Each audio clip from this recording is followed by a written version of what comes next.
There's a favorite Christmas story performed by a number of artists over the years. My favorite is Andy Griffith. It's a favorite in our home, and I'd like to share it with you this year.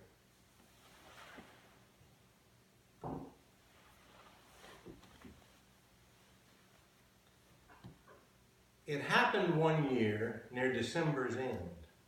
Two neighbors called on an old-time friend, and they found his shop so meager and lean, made gay with 1,000 boughs of green. And Conrad was sitting with face just a shine when he suddenly stopped as he stitched a twine and said, "Old friends, at dawn today, when the cock was crowing the night away, the Lord appeared in a dream to me and said, I'm coming your guest to be. So I've been busy with feet astir, strewing my shop with branches of fir.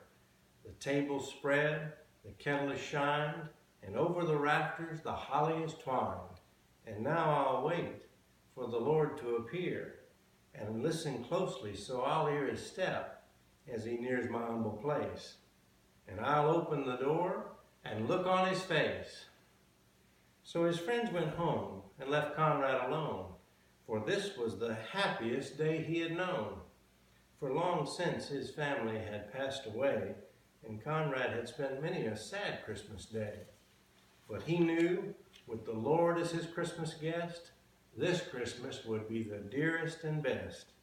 So he listened with only joy in his heart, and with every sound he would rise with a start, and look for the Lord to be at his door, like the vision he'd had just a few hours before.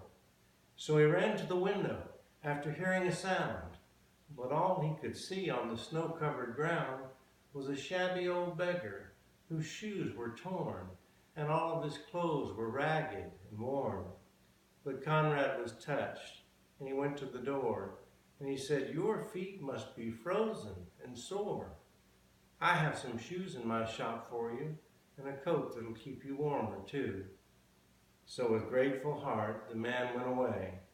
But Conrad noticed the time of day. He wondered what made the Lord so late, and how much longer he'd have to wait. Then he heard a knock. He ran to the door. 'Twas only a stranger once more. A bent old lady with shawl of black, a bundle of kindling piled on her back. She asked for only a place to rest, but all that was reserved for Conrad's great guest. But her voice seemed to plead, "Don't send me away. Let me rest for a while here on Christmas Day." So Conrad did. He brewed her a steaming cup and told her to sit at the table and sup. But after she left, he was filled with dismay, for he saw that the hours were slipping away, and the Lord hadn't come as he said he would. And Conrad felt sure, well, he'd misunderstood. When out of the stillness, he heard a cry, "Please help me, tell me where am I?" So again he opened his friendly door and stood disappointed as twice before. It was only a child who had wandered away and was lost from her family on Christmas Day. Again, Conrad's heart was heavy and sad, but he knew he should make this little girl glad. So he called her in and wiped her tears and quieted all her childish fears.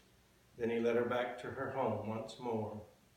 But as he entered his own darkened door, he knew that the Lord was not coming today, for the hours of Christmas had passed away. So he went to his room and he knelt down to pray. And he said, "Dear Lord, why did you delay? What kept you from coming to call on me? For I wanted so much your face to see." When soft in the silence a voice he heard, "Lift up your head, for I kept my word. 3 times my shadow crossed your floor. 3 times I came to your lowly door. I was the beggar with bruised cold feet. I was the woman you gave something to eat. I was the child on the homeless street. 3 times I knocked, 3 times I came in, and each time I found the warmth of a friend. Of all of the gifts, love is the best. I was honored to be your Christmas guest."